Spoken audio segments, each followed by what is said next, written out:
કેમ છો? મજામાં તો મજામાં જશો મજામાં જ છે. સ્વાગત છે તમારું મિની બ્લોગમાં. તો આજે અમારે બહાર જવાનું છે. તો ઘણું બધું કામ પણ થઈ ગયું છે અને રેડી પણ થઈ ગયા છે. હવે બસ આવે એટલી વાર છે તો બન્યા રહેજો. ચાલો હવે આપણે બસની રાહ જોઈ છીએ. બસ આવે એટલે આપણે નીકળી છીએ.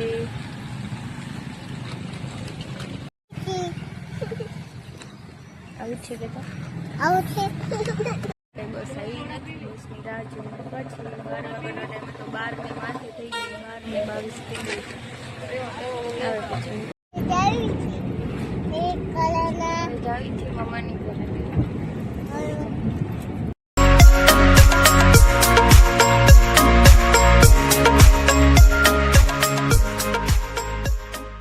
અમે પહોંચી ગયા છીએ સાવરકુંડલા અને મારો ભાઈ છે એ તેડવા આવે છે. તો જો એ તેડીને જાય પછી અમે જઈ ઘરે. તો બન્યા રહેજો આગળ બ્લોગમાં. ઘરે આવી ગયા છીએ અને હવે જમવા બેઠા છીએ.